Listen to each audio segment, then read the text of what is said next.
Bismillahirrahmanirrahim. Kemudian yang kedua, durhaka kepada suami. Ini adalah dosa yang sangat besar. Kita sudah pahami bersama, durhaka pada orang tua adalah dosa yang sangat besar. Tetapi wanita yang durhaka kepada suami lebih besar lagi. Kenapa? Karena hak suaminya lebih tinggi daripada hak orang tuanya. Oleh karena itu Rasulullah SAW memberi peringatan keras dari apa yang telah beliau saksikan, yang diperlihatkan kepada beliau. Dalam hadis yang diriwayatkan Al-Bukhari dan Muslim dari Imran bin Husain dan Ibnu Abbas radhiyallahu anhuma, Rasulullah SAW bersabda, "Ittala'tu fil jannah, fara'aitu aktsara ahliha al-fuqara." Aku melihat ke surga, maka aku dapati kebanyakan penghuninya adalah orang-orang fakir, orang-orang miskin. Wattala'tu finnar, fara'aitu aktsara ahliha an-nisa. Dan aku pun melihat ke neraka, maka aku dapati kebanyakan penghuninya adalah kaum wanita. Inilah jemaah sekalian, sebuah hadis yang memberi peringatan keras kepada kaum wanita. Kebanyakan penghuni neraka adalah kaum wanita. Dalam riwayat yang lain, Rasulullah SAW bersabda, "Uritun nar, fa idza aktsaru ahliha an-nisa yakfurna." Aku diperlihatkan neraka. Ternyata kebanyakan penghuninya adalah kaum wanita. Kemudian Nabi SAW menjelaskan mengapa kaum wanita yang terbanyak menghuni neraka. Kata beliau, yakfurna, mereka melakukan kekufuran. Qila ayakfurna billah. Maka beliau ditanya, ya Rasulullah, apakah mereka kufur kepada Allah? Qala, Nabi SAW mengatakan, tidak, bukan itu maksudnya. Yakfurnal ashir, tetapi mereka kufur kepada suami, yaitu berbuat durhaka kepada suami. Wa yakfurnal ihsan, dan kufur terhadap kebaikan suami, yaitu melupakan kebaikan suami.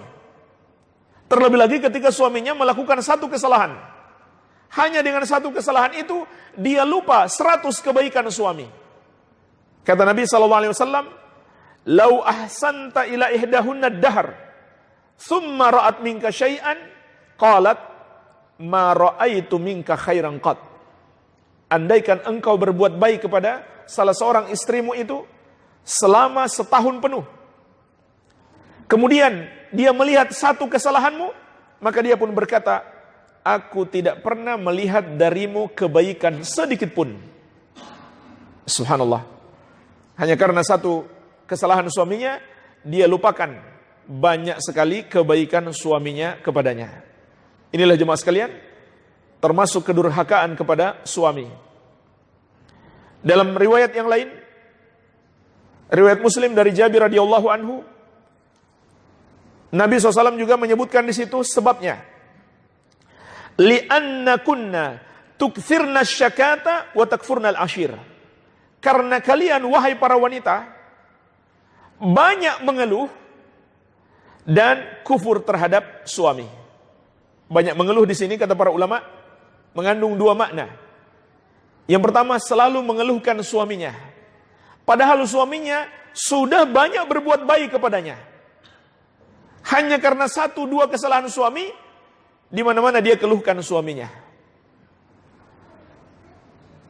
Maka ini harus dihindari. Kemudian makna yang kedua, dia mengeluhkan takdir Allah yang ditetapkan atasnya. Maka ini yang menyebabkan para wanita itu banyak masuk neraka. Ya.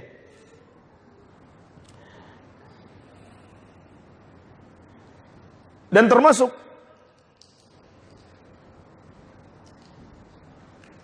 ancaman yang diingatkan oleh Rasulullah SAW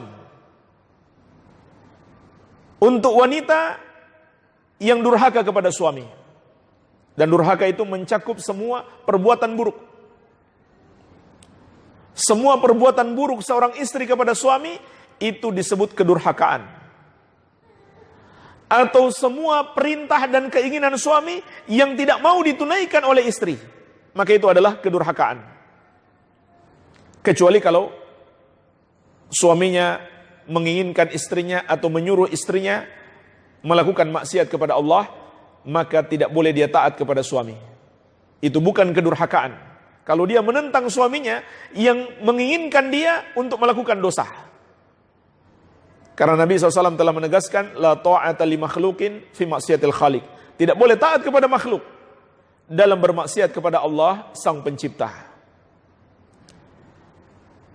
Tetapi kalau suami menginginkan dia melakukan atau memerintahkan seorang istri melakukan apa saja yang tidak bertentangan dengan syariat, wajib baginya untuk selalu taat selama dia mampu melakukannya. Kalau dia tidak taat, maka itu termasuk kedurhakaan. Dalam hadis yang diriwayatkan Imam At-Tabarani dari Ibnu Umar radhiyallahu anhuma, Rasulullah sallallahu alaihi wasallam mengingatkan, "Itsnani la tujawizu salatuhuma ru'usahuma." Ada dua orang yang solatnya tidak melampaui kepala mereka. Maksudnya solat mereka tertahan, belum diterima oleh Allah Azza wa Jalla. Yang pertama, abdun abik min mawalihi hatta yarja' ilaihim. Seorang hamba atau seorang budak yang melarikan diri dari tuannya sampai dia kembali kepada mereka.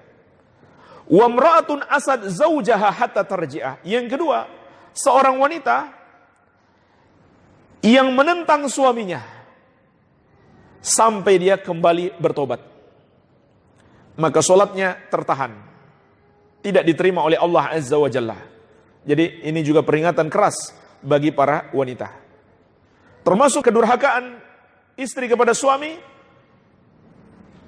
tidak mau mendatangi suami ketika suami mengajaknya ke ranjangnya.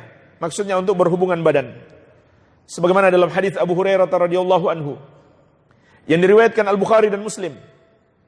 Rasulullah sallallahu alaihi wasallam mengingatkan, "Idza da'a rajulun imra'atahu ila firashihi falam ta'tihi fabata ghadbana 'alaiha la'anatha al-malaikatu hatta tusbiha."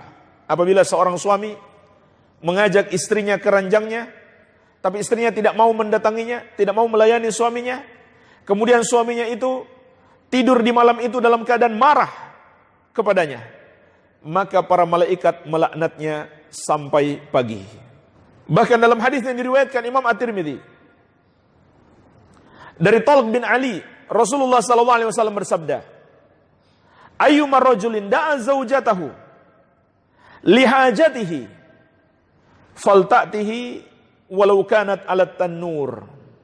Wanita mana saja, istri mana saja yang dipanggil oleh suaminya untuk memenuhi hajatnya, maka hendaklah istri itu datang memenuhi panggilan suami, walaupun ia sedang memasak roti di atas tungku api. Walau sedang sibuk memasak, sibuk kerja, hendaklah dia datang memenuhi panggilan suami. Artinya, semua pekerjaan rumah itu bisa ditunda. Penuhi dulu apa yang menjadi hajat suami.